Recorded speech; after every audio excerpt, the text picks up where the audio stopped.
So welcome to this final info session for our call for training proposals. And I will be very brief. And my key message is the following.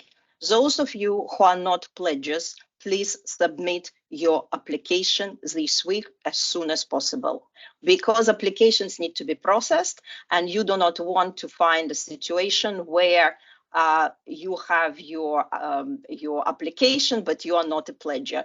All organizations that are participating in a call for proposal should be pledges at the time of submission, which is 20th of June, 5 p.m. CET.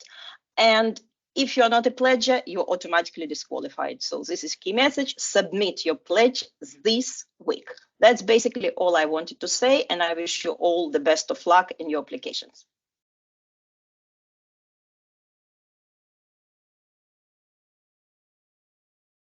Thank you, Natalie. Now we can just kind of have your questions. I mean, we have just 2 other sessions before, as you know that, and then we have website dedicated for the call, and then we immediately want to just go over the questions and answer your questions. And Marta today will just read the questions, and I will try to answer all of them. Yeah, so I can start. We have already 2 questions from participants. Welcome, everyone. So I will start with the first question that we received, which is, do you expect that work packages should be designed as in Erasmus or Horizon, meaning that we need coordination and dissemination work packages? All the work packages should look like the Horizon Europe, because as you know that EIT calls align with the Horizon Europe process. So, and this person is also asking if all partners should be pledgers of the initiative, not only the leaders. All of them should be pledger until June 20th.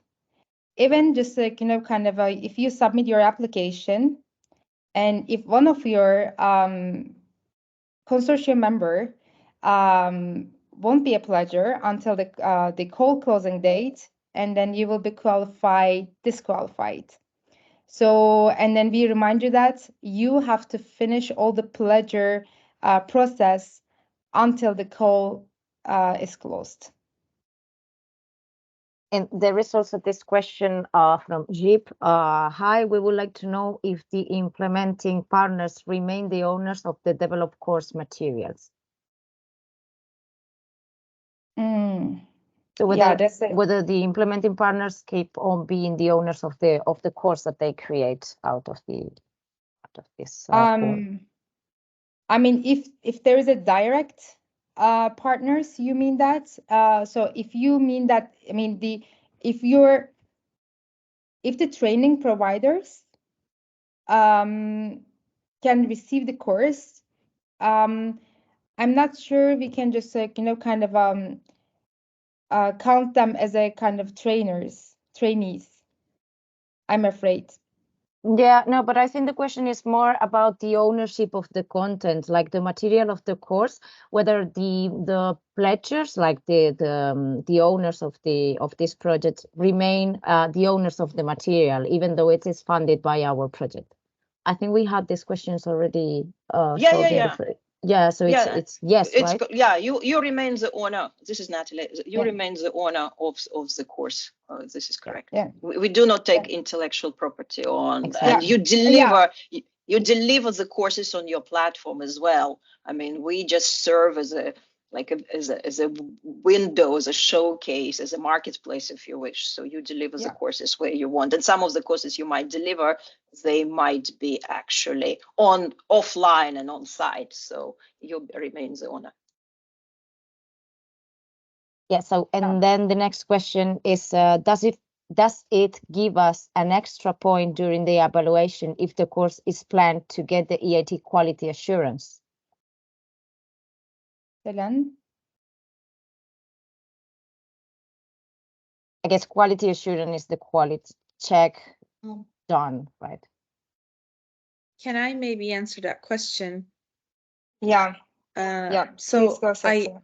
I believe there might be a confusion regarding EIT quality, like the Deep Tech Talent Initiative's quality check versus the EIT label. So these are two different things. EIT label is more rigorous in the sense and strict in the sense that the process is also a lot longer. Also for the non-label degrees, but the quality check is specific to the Deep Tech Talent Initiative. So the call that you're applying for right now, it does not give you an extra point if you plan to apply for the EIT label, but it fast tracks your application if you already have the EIT label. I interpreted the question that way, but if it's not the case, please also pop another question in the chat and we can discuss. Thank you, Selene.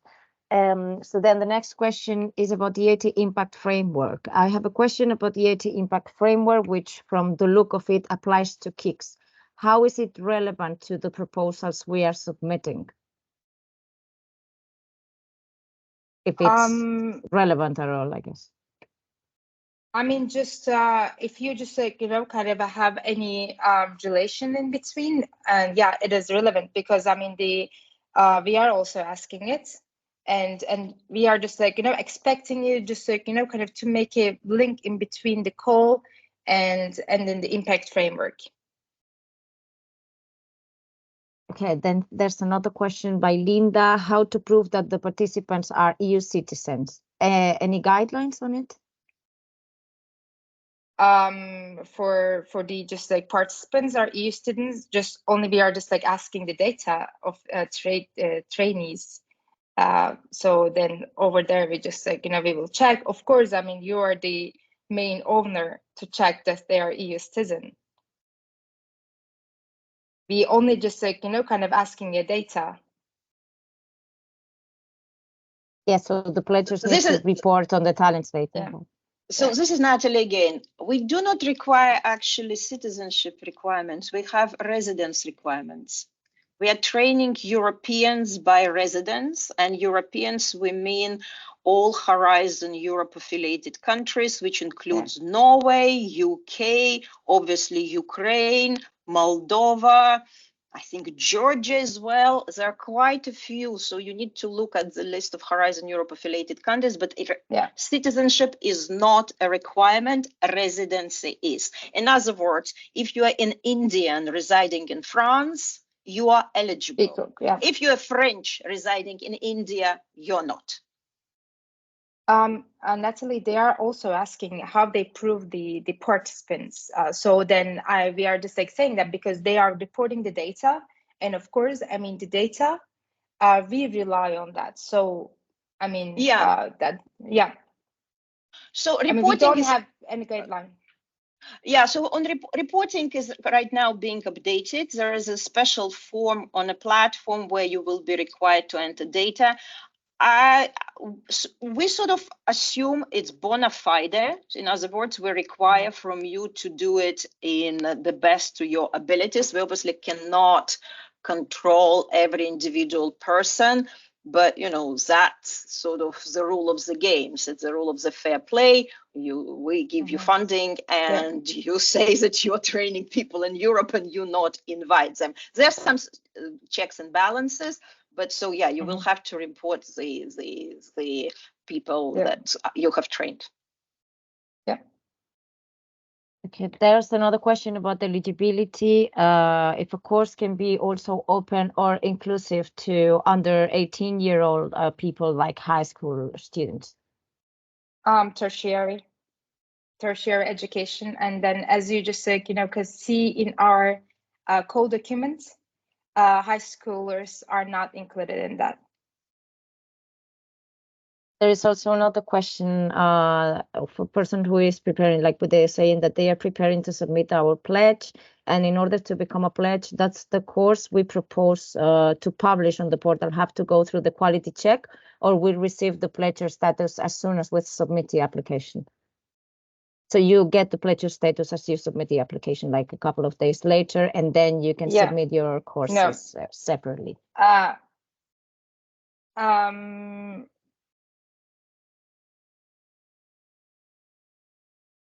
If I'm just like, kind of right now, just like understanding the question correctly. All the courses that you propose to publish on the portal have to go to the through the quality check.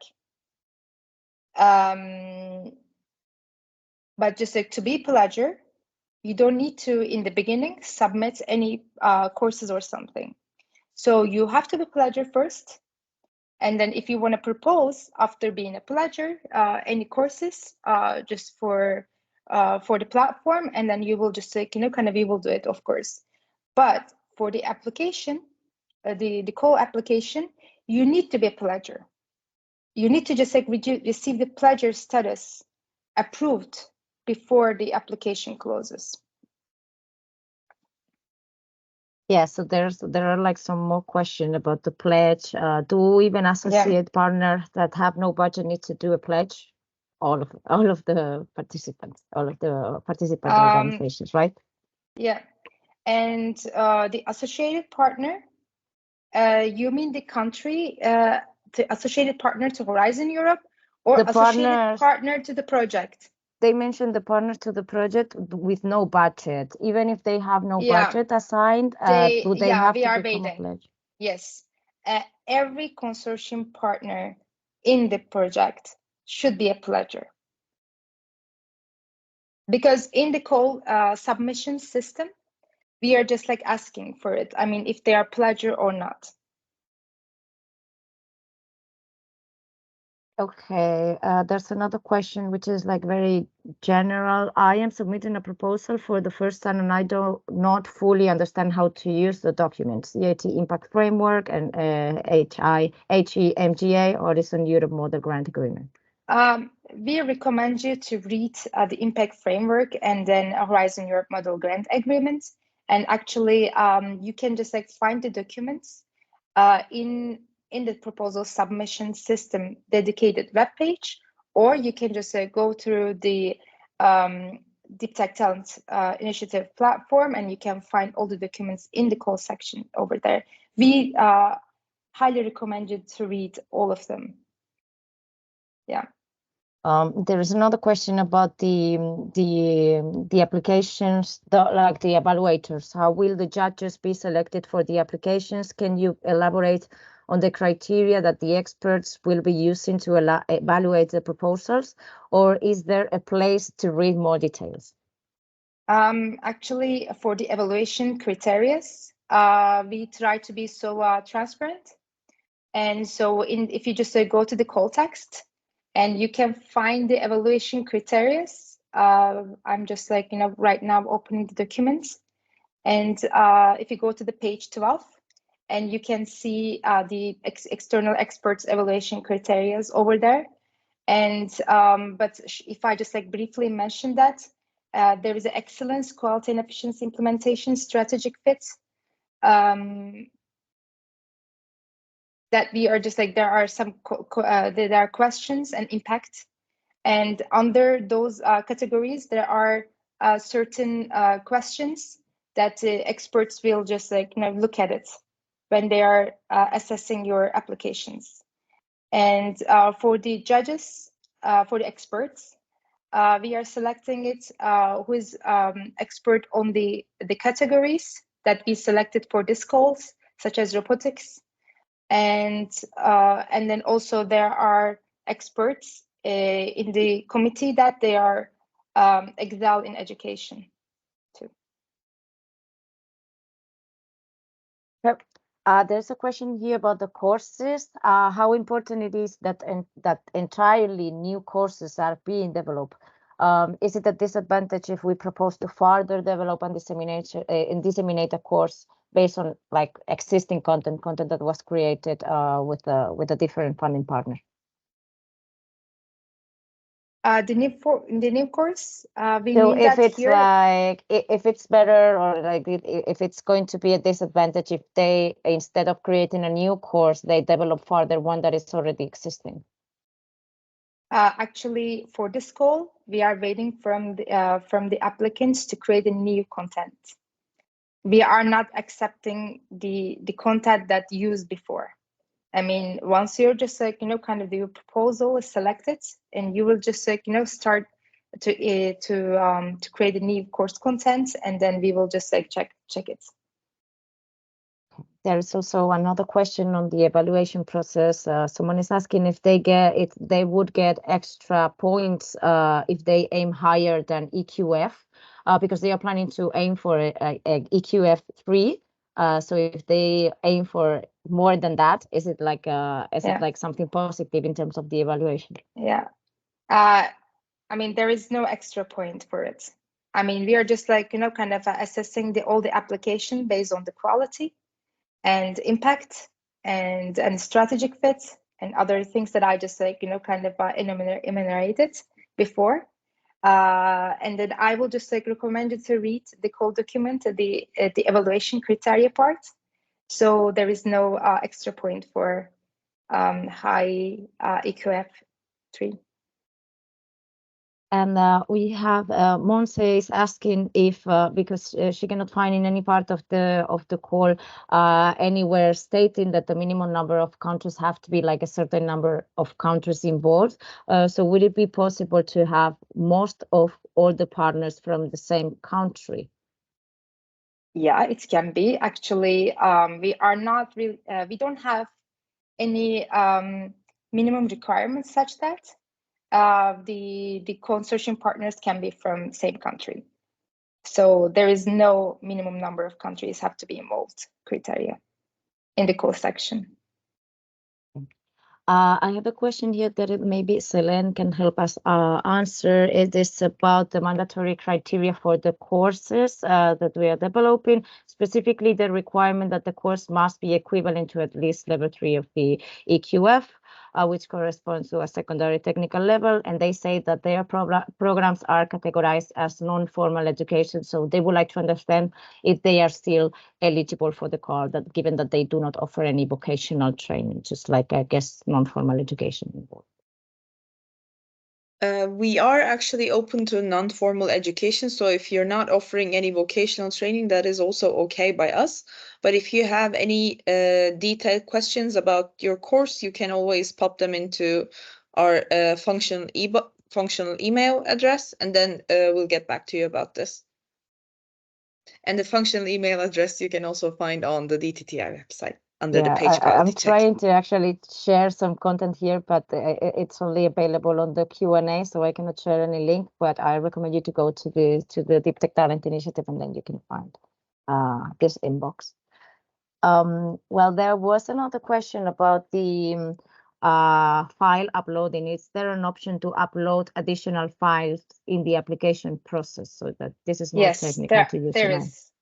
There is a option to upload additional files in the application process. If you go to the last tab, and then there is a section for it, so you can do it, of course.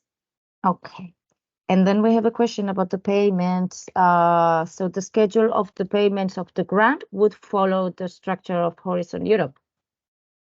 Everything aligns with the Horizon Europe grant agreement models. Okay, we have a question on the call document. The call document isn't clear on what constitutes eligible cost. Salary, travel, marketing. Is there a guideline on what expected cost can be included? Actually, it's so clear in the proposal submission system when you go there, and then you can just like select personnel costs, other goods, works and services, and the other costs that related that it's written in the Horizon Europe annotated grant agreement. So, but if you just like, you know, kind of go to also proposal submission system, and also just like over there, when you just like fill the all the data related to related to costs, and you just like you are selecting it, the cost categories as well. Okay, there is another question about the pledge. There is like an organization here who signed a pledge for enterprises. but they think that it would be great as education and training provider. So do they have to sign both pledges, or they just select one of them?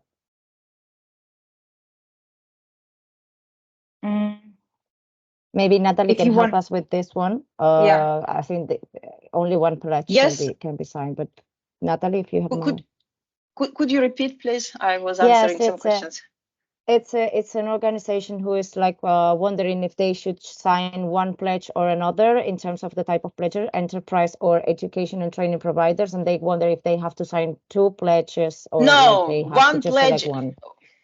Yeah. One pledge is enough. One pledge is definitely enough to avoid double bookkeeping. And if you are education and training provider, it's better to sign this pledge as an enterprise. So sign Mhm. education and training provider. Then, oh, sorry, Sanai, you wanted to say something. Please go ahead, Marta. I was going to change the question totally. Is that okay? Yeah. Okay. So we have a question here. Are you planning to have a call also for other deep tech fields? We are registered with the IoT, WC3C semantic web, which is not included in the current call. We will see, Yeah, I will say. Please, we Natalie. will see. We will see, I would say. So this year we have 8 fields because they are strategic and they are underrepresented. So we want to stimulate the market and want to train people where there are different definite market needs. We will see what the outcomes of this call are and what our fund situation is. And then we will definitely have additional call in 2025.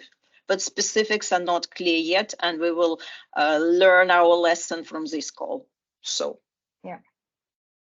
I mean, we newly launched initiative, so. Right, and that's another reason. A lot of people asking, like, as if being a pledger is the only reason you want to be pledger, it's apply for this call. There are many other opportunities, like will be additional funding, and all of these opportunities and fundings are only for pledges.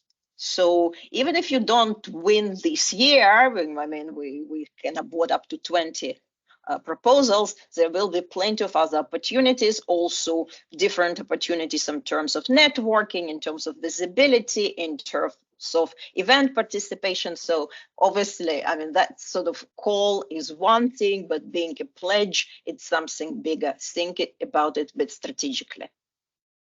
Yeah. Thank you, Natalie. Okay, I saw that Natalie, thank you for answering also like some questions in short here. So I'm skipping those ones. You can go through the answers in written. I have one here missing though, which is if we offer multiple courses or module and one person takes 2 modules, for instance, fundamentals and advanced courses of like minimum 50 hours each, do they count as 2 learners or just 1? For the entire of the course, we count all the numbers. So, I mean, if you just like have 2 modules and the people successfully complete 2 modules together. So you cannot really say that like one module, like if they reach like, 300, but the other one is 200, but different datas, it might be tricky. And for the quality assurance team. So then we are just like, kind of telling you that the please just like, kind of consider that the content should cover all the trainees, all the learners. So if you just like, kind of offer 2 modules, but for the 2 modules, the learners should just like take all the modules. I hope I'm clear in that. Yeah, you cannot separate the data to the 2 modules. Okay, there is also a question from someone who is an associate professor at a university in Pakistan. Are they eligible? Can you clear eligibility because they are interested in applying? So, as we said before, unfortunately, only Horizon Europe associated countries and European countries are eligible to apply for this call. But thank you for interesting. Yeah, there is also another one saying that the pledge contract stipulates the payment of membership fees. How much likely are they to pay and how much? No The fees. pledge is for free. There is Free. no membership. There's no membership fees for that. And as I just kind of this initiative, all the kicks are just coming together to launch this the initiative. So we are not expecting any kick partnership. Being a pledge, you only just kind of go to Deep Tech Talent platform, and then over there, and then when you sign the pledge form, I mean, when you just sign up, so we are not asking you any fee from you. I think I'm clear in that, because sometimes some applicants, they are just kind of they are having a mistake, and then they think that they have to be also kick partners, but no kick partnership is required. Only pledger form you have to just kind of apply, and that is in Deep Tech Talent Initiative website. I think I'm clear in that. Yes, it's very clear. There are also like some other questions of people outside of the European Union and associated countries. And as Sonai explained, in this case, you are not eligible, like your organizations out of the European Union and associated countries are not eligible, as they are not to the Horizon Europe framework. So I'm gonna keep on skipping those ones because they're kind of recurrent at some point. Do classes have to be finished by June 2025, or do we have till the end of 2025? Yeah, Natalie said. You need to reach the data of like minimum 500 learners until you have to report us until June 2025. But if you want to continue to just provide those courses after that, of course, I mean, you can continue, and you can just like also announce your courses on our platform as a pledger. So I will add, so, those proposals that we will awarded funding, you will have a dedicated project manager. And if you will be running into risks, if you're proposing something, you should think about potential risks. So risk could be we don't reach these 500. So you will work with your project manager to figure out how you're going to mitigate it. This is a reality of life. We plan and something else happens. But this is operational issue. You will be working together with your project manager. But the reality is that we want these people to be trained. We want these KPIs to be met, because our own KPI, as you all know, is 1 million people trained. So we cannot lower KPIs of our funded trainings because our own KPIs is very high, and also because it's not just like, imagine someone said it's very arbitrary. It's not arbitrary. We have serious problems. There are not enough people in Europe trained in deep tech. So it's not arbitrary at all. It's actually low compared to the number of Europeans. Yeah. Okay, so let's move forward with the questions. There is one question here about the pledgers, the pledge talent, because the pledgers need to become the organizations need to become pledgers before applying, and when they sign the agreement, it needs to specify a number of learners that they are going to train. So as per this call, it is 500 learners, and they say that they can only reach this target with our financial support. So what happens if they commit to training 500 people, but then they do not get the grant? Then you fail. And of course, I mean, some biggest part of the grant will be not no, paid. But they mean I think in case that they do not meet the grant. I think so let's suppose you promise 500, you don't get the grant. Well, I mean, as I said, the pledge is bigger than this call for proposals. And you still can train some amount of people. You can reapply for other funding. Also, another option, we have now over 230 organization, find some business partners with whom you will do some additional projects. So there are many of opportunities. So if you don't give the grant, are given the grant and you are pledged this high number, there's no penalties, right? So Yeah. penalties are related to money given. Cool. Yeah, yeah, exactly. Because I thought that you're just like mentioned about the call. Yeah, the call. I mean, but if you don't just like meet the 500 for the call, I mean, if you just said your project is supported by us and you get granted, of course, I mean, there will be like, you know, kind of the consequences of that, but it doesn't reflect on your pledge position. Yes. And this person was also wondering what are the actual eligible costs covered by Deep Tech Talent Initiative? I mean, personnel and the other goods and works and services, like in Famously not Horizon Europe. Yeah, model grant agreements. There is another question by Linda on, are there any guidelines on how to prove how many hours the courses takes to complete? Selene, could This you? is for Selene, yeah. Maybe. Yeah. So there are no guidelines on how long the courses should take to complete, but a course, because it will differ from one learner to the other.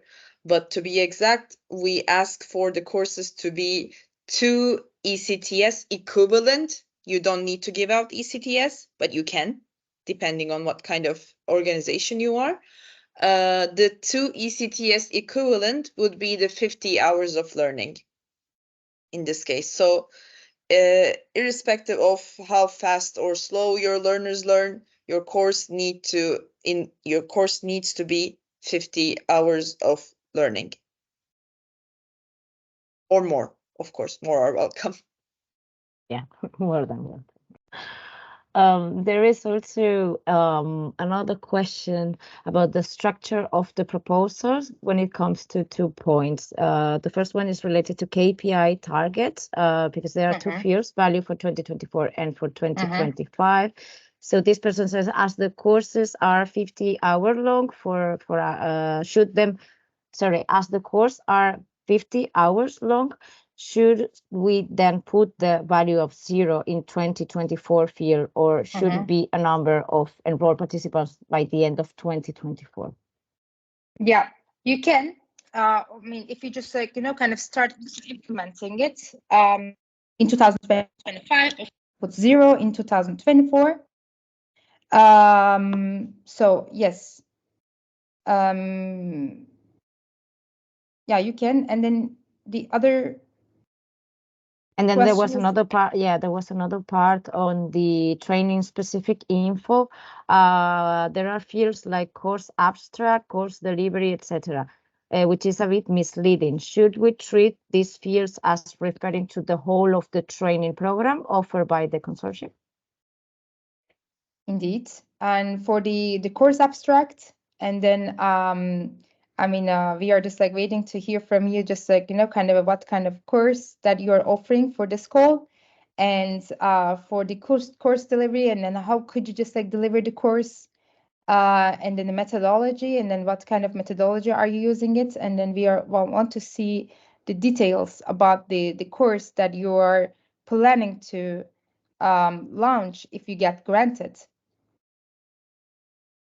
And then is it I really just like, you know, kind of maybe you can just like write, I mean, what kind of things are misleading when you are filling this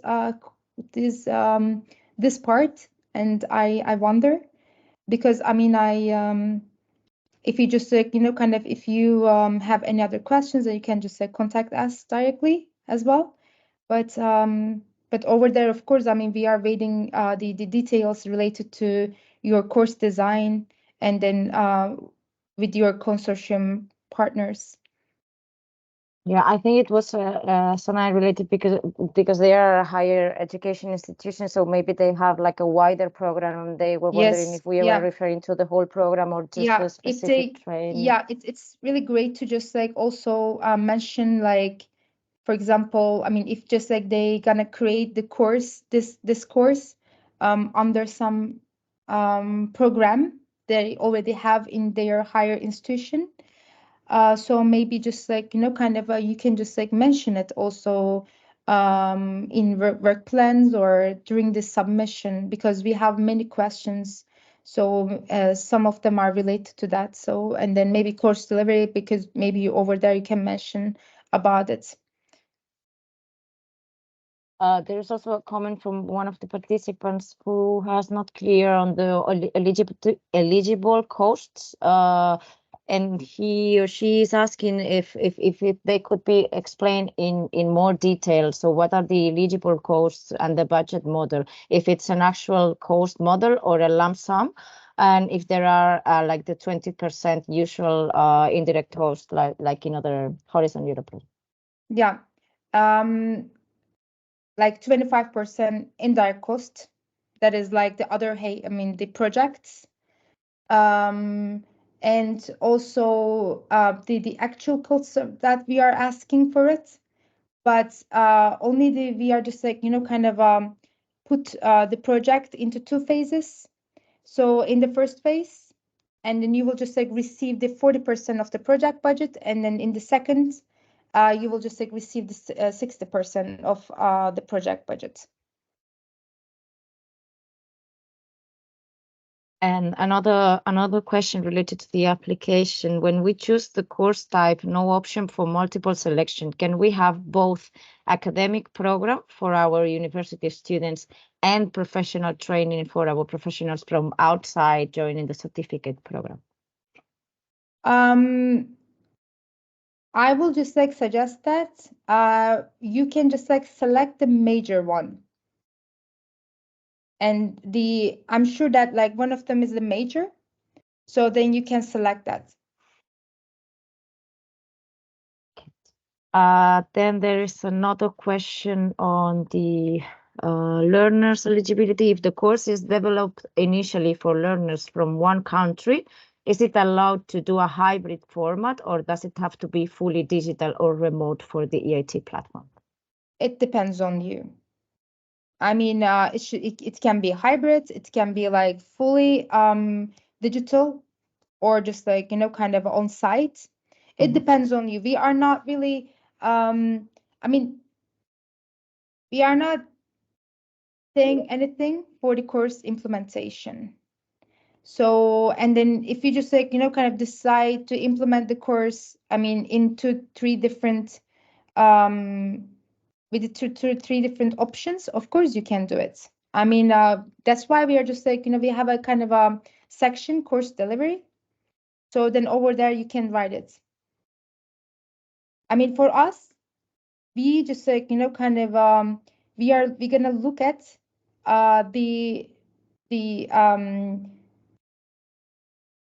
the excellence and the quality and the efficiency part, and but we are not really not just like, kind of look at this part. And there is another question about the application. Can a representative other than the main applicant fill out the application on the platform? One project can only create one application. And then, of course, your lead partner can create a application. But of course, I mean, if your lead partner share just like, kind of the submission link with you, of course, I mean, you can continue to fill the application on the platform. I'm sure that this is the co-submission platform, not the Pledger, right? I guess so, because they are talking about the main applicant. So I guess they are talking about a consortium.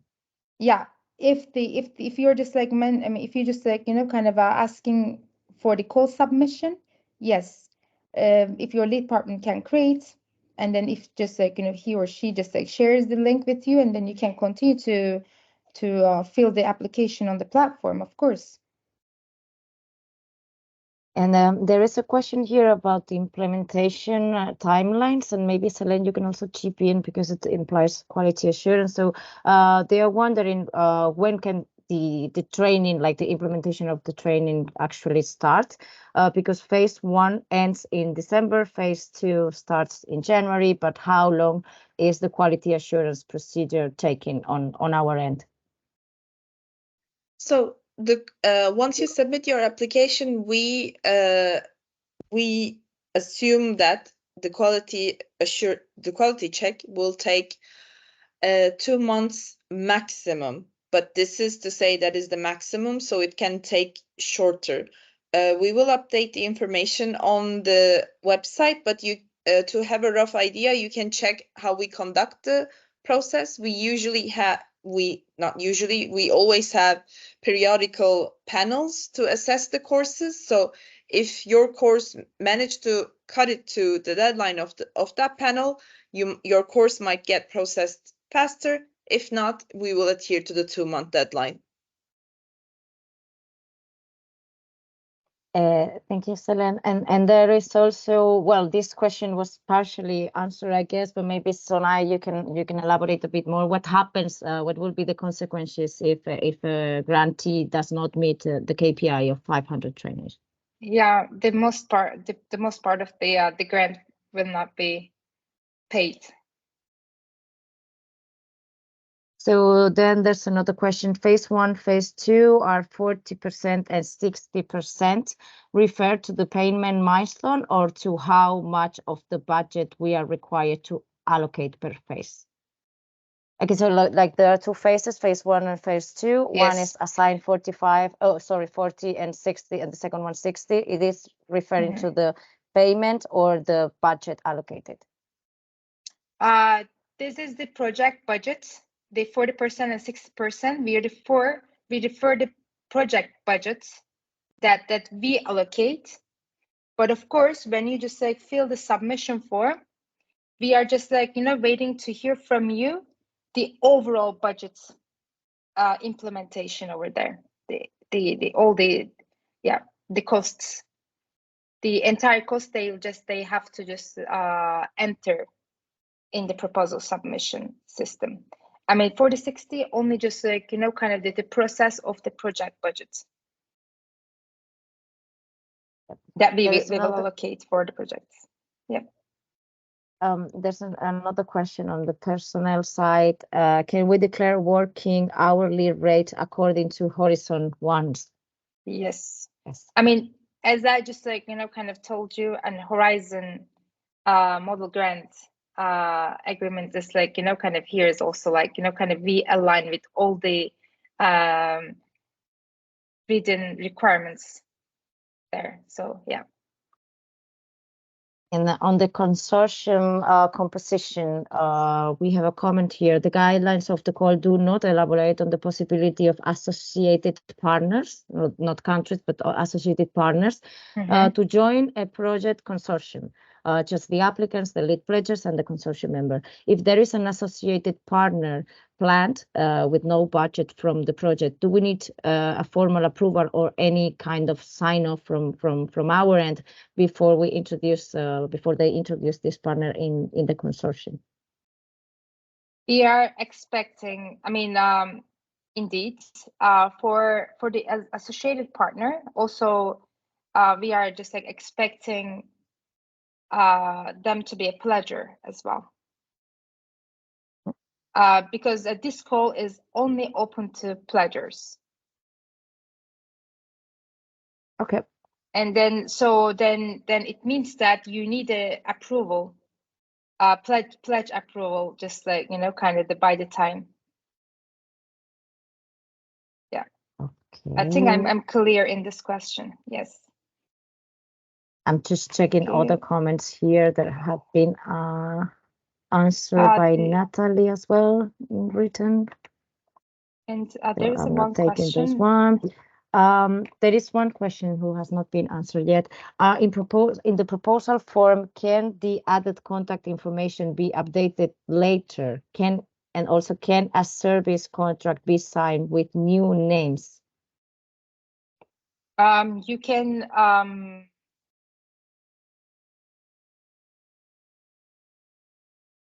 I mean, you can edit the proposal submission until you submit the proposal.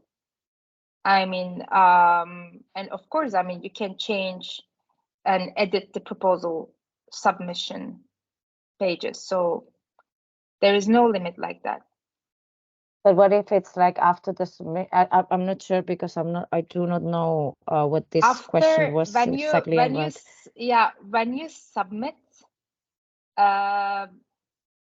When you submit your proposal, and I don't think you will just like change you will change the information on your submission. No.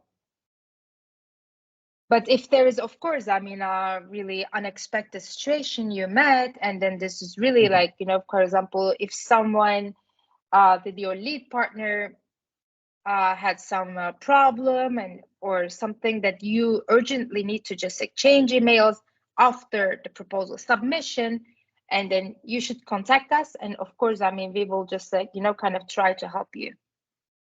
But otherwise, I mean, you can just like, after the submission, you cannot change anything. Yeah, I guess. Then we have another question on the number of courses that a proposal can include. Is it possible that our proposal includes 3 courses? I mean, we are just like, only the minimum requirement is like 50 hours of learning, minimum 50 hours of learning. And please, Selen, correct me. For the quality assurance, we are not really looking at the course numbers. No. Quality check evaluates every course individually, so we don't look at course numbers for your proposal to be accepted. So it's not, first off, it's not in our hands to accept your proposal as the quality check team, and we do evaluate the courses individually when doing the quality check. There is another question on the 500 target, and also how it can be distributed. If, for example, this consortium is to be made of 5 partners, and when they sign the pledge, they are asking if the approximate distribution of 100 learners by 5 different partners. Is it the number of learners indicated in the pledge the best educated approximation then based on what we believe that we can deliver at minimum? Like, yes. Yeah. And you can distribute the learners per partner, of course, but in the end, during the implementation part, we will only assess the data that you provide as a consortium. So then it means that, of course, I mean, if you just like distribute it, but we will just like, you know, only check the total one. So, and then over there, we will just like, you know, kind of allocate it. And of course, if you achieve more, we will be happy. And also maybe here is good to remind what Natalie said before, like there are differences between like the learners included in your proposals and the ones that are included in your pledge, which are like the ones, the first ones are linked to a grant, and the other ones are like not so binding in that regard. So it's a little bit more flexible. Yeah. So Martina here is asking if a big number is a prerequisite to participate in a consortium. Yes. Like a EIT should be necessary to create an application and to participate, as it is for the Horizon Europe project.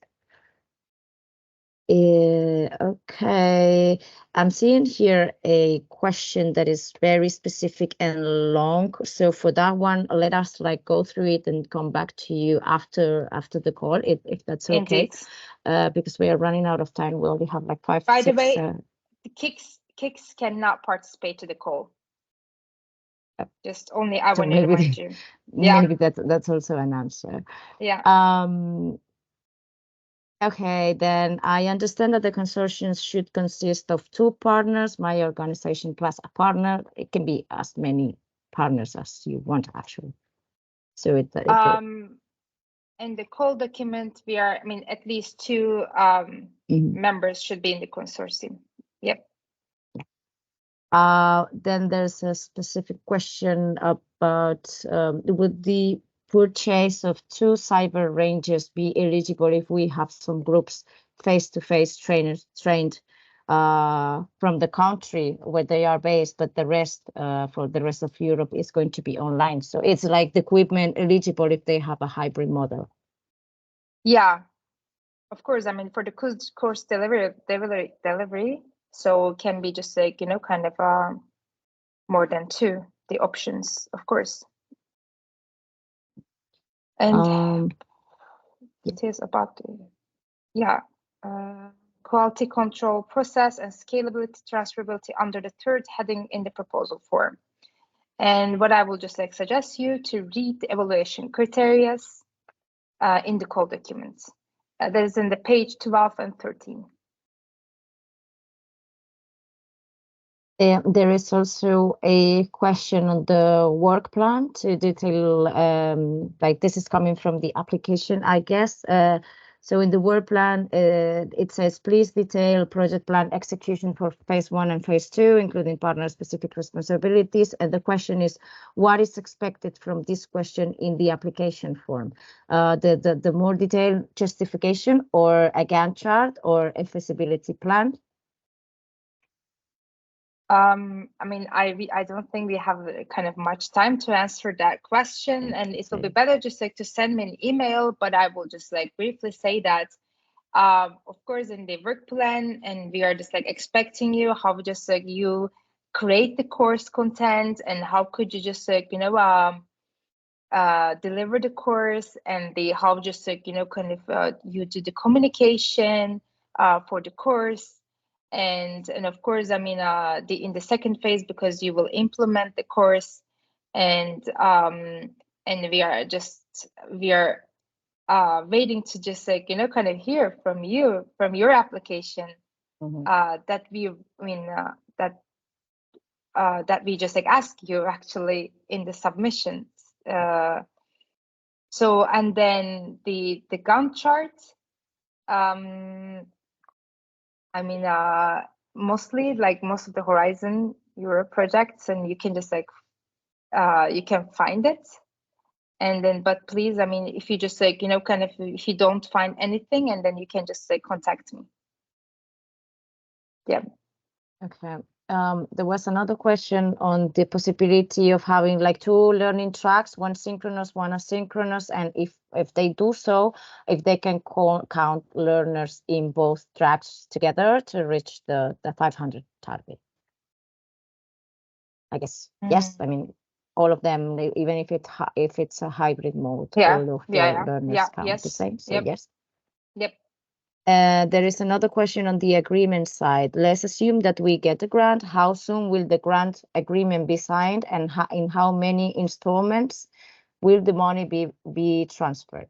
Is it in advance or is it as a reimbursement? That's also on the call. The official announcement as of September 1st, and then during the agreement that we will sign together with you, of course, I mean, you will have all the details, and also in the call document you can have all the answers actually over there.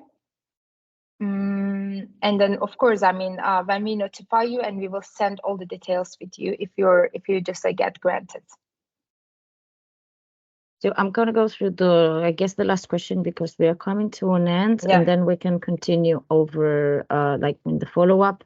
But this one, I saw the 2 questions related to the same, and it's the payments. When are the 40 and 60% payments will be made, and if it's going to be done only after the successful completion of the quality check?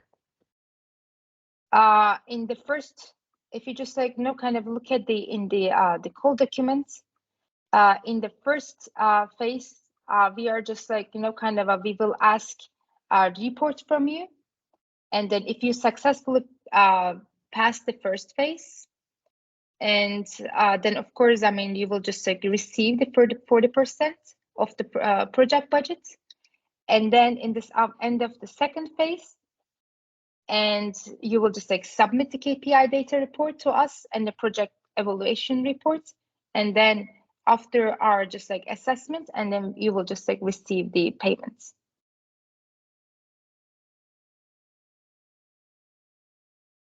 Okay. There are some more remaining questions, which I guess that we can like just gather and follow up by email, Sanai. Yeah, I will do it because I mean we are running out of time. So then I think we 2, 4, 5 questions more, and then I will just like kind of answer you by email. But I think just like kind of the only 1, 2 I can just like quickly answer that. There are some of them which were already answered. So yes, KIC you need a PIC number.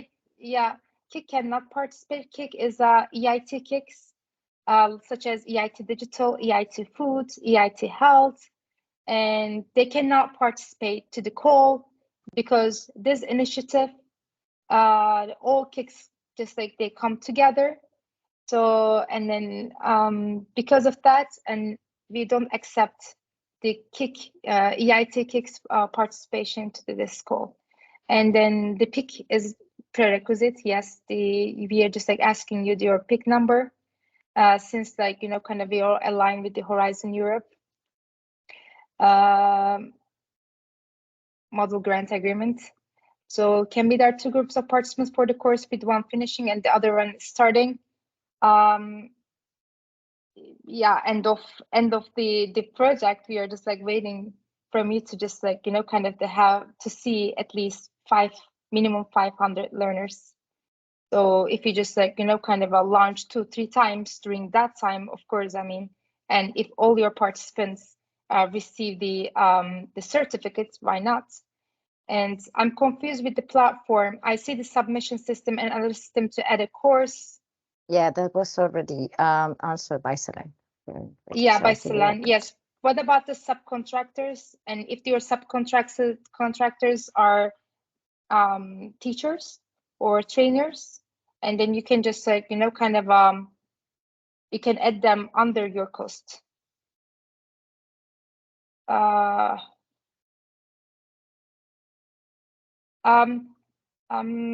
think with that center, I will just like write you by email. Yeah.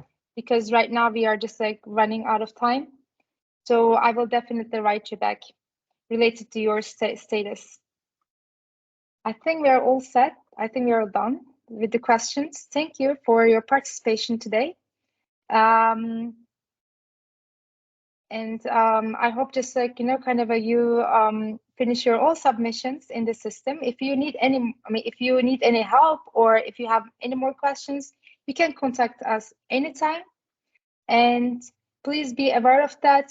Don't forget to be a pledger. And because I mean, if you just like kind of leave being a pledger until last minute, and it might be difficult because it will take time. I mean, I'm not saying kind of less than a couple days. I guess it's usually done in a couple of days. Yes. Yeah. So Just to make sure. Yeah, but still, don't leave until last minute, and also don't leave just like kind of to submit your submission until last minute. So because yeah, this is what I wanted to just like tell you, and thank you for your participation today. And if you have any more comments, Selene and Marta, please, floor is yours. Otherwise, I'm closing. Just good luck to everyone. Yeah. Good luck and Godspeed, I would say. Yeah. Thank you. Thank you. Bye-bye. Thank you, Bye-bye. Have a everyone. great Bye. day. Bye-bye.